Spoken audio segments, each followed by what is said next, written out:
Hey guys, welcome back.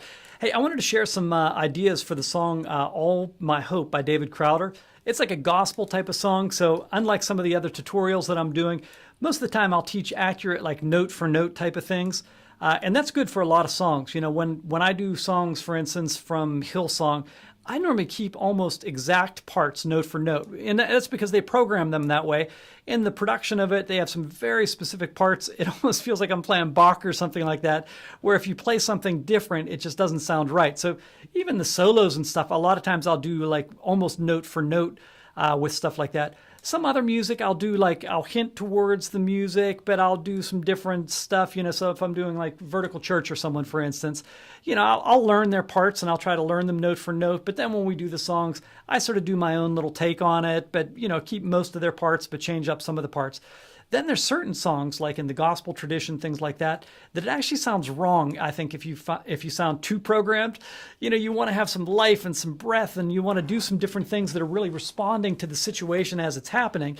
And that's what I would say in a song like All My Hope by Crowder. It's a really gospel type of song. So for this, I'm going to do kind of a scattergun approach. I don't have a really strict methodology for it or anything or exacting parts, but I'm going to just show you some ideas and some concepts that hopefully you can use. All right, well, the first thing is, one of the most important things for this is to know your chords that you're on. What you don't want to do is just play randomly. You can play some pentatonic riffs that'll sound good, but let me play a little bit of that for you with just some like random playing, and you'll hear it'll sound good. I'll try to play some stuff that works for it. So let me just play like basically out of this pentatonic. I can't promise you that I'll stay just there, but I'll be mostly in that spot, and I'll show you how you can sort of work that pentatonic a little bit to get some ideas that'll be really workable ideas, and then we'll move into some of the chord approaches. Here we go.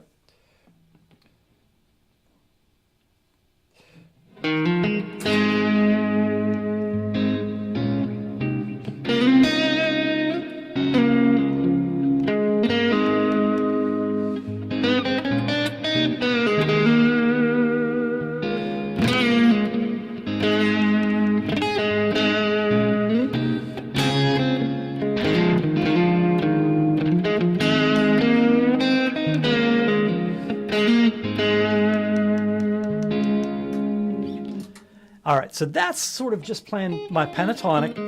Now, if I take that up an octave too, I can just play through those two areas, and I can get a lot of music.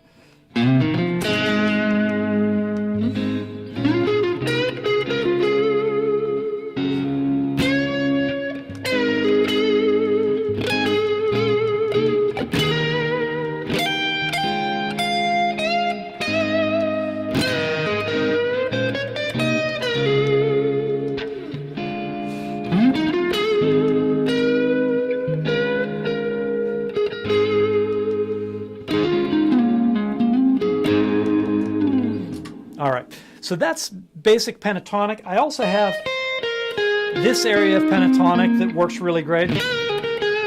Now, when I do that, I bend here, and I bend here.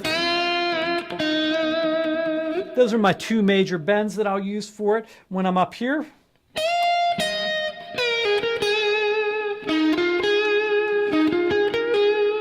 those are all good sounds.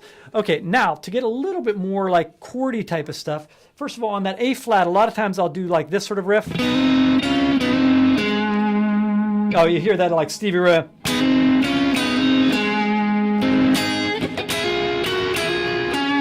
And that's up to D flat, and that definitely works great. So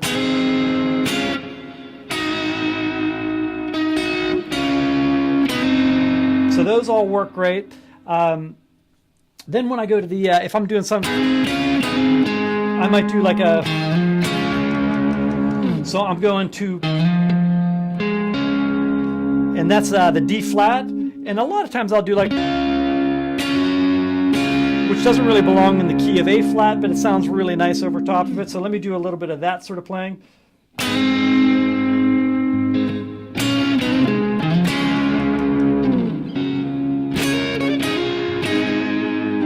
All right, and that I did these are all like the little Hendrix ideas. So if I'm here, so this is all out of a little D flat chord. and then that's back to the A flat. I can also do the exact same riff.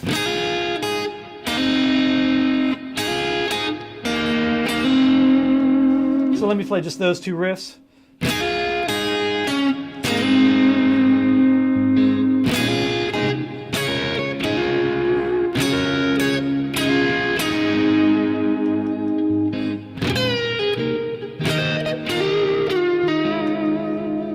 So, and I did that again up on the, for that E flat. All right, now let me show you another riff that I can use when I get to that E flat chord. So I'm on E flat, and then I go to like an E flat 11, which is like a D flat with an E flat. This is always a good sound. It's sort of like out of this ninth. And you'll hear the blues guys do that all times. And I also do this sometimes. So there's an E flat, D flat, and that takes me, this is sort of the country.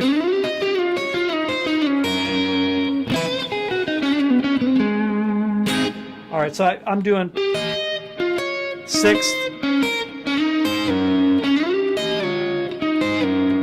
So if I get to that 5 chord, I'll show you where this will land.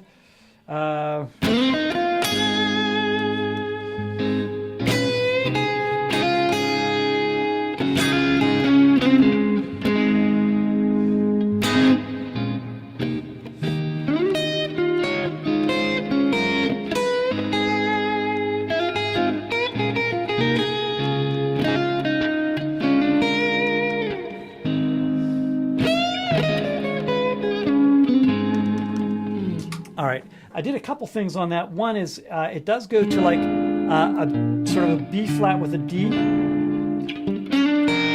You'll hear after that.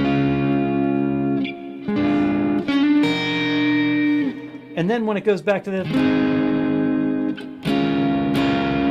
I did like a minor blues riff there, and Miles Davis used to always say, like, you can play the minor blues riff over just about anything if you're in the right key. So even though the notes are not really the right notes, I'm here and I'm playing.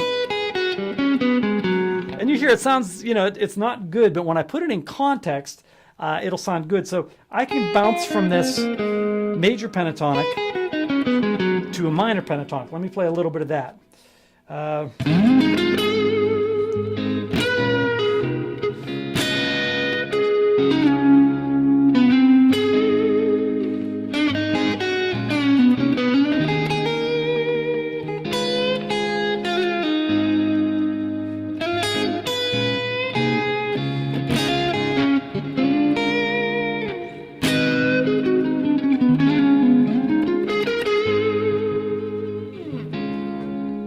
All right, so you hear I'm mixing up this sort of sound and this sort of sound. So I might do a riff like, so if I think of A minor here, A flat minor,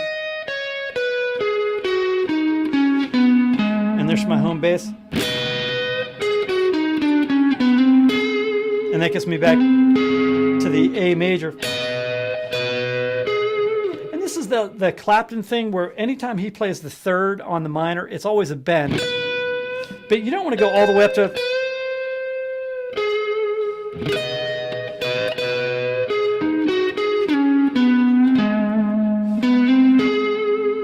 So I'll bounce back and forth.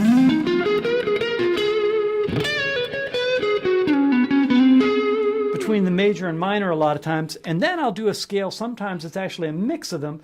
So if here's my minor pentatonic, I might do like...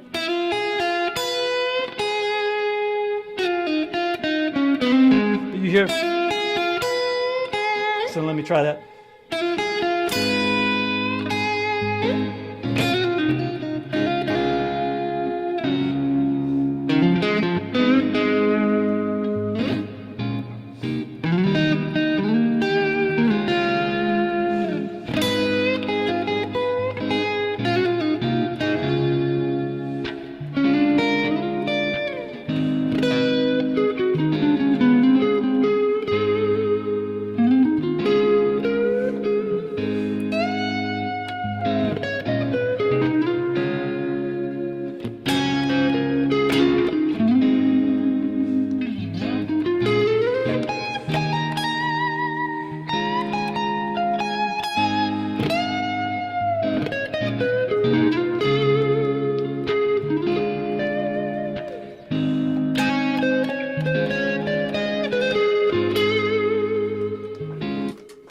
All right. Well, hopefully that'll give you some ideas for some different things that you can do as far as playing some gospel type of concepts over top of a gospel-y tune like that. They're mostly like blues, jazz type of concepts, but gospel's its own world. And hopefully that'll give you a couple of tricks to be able to play over top of a song like All My Hope by Crowder. Well, God bless. Until next time.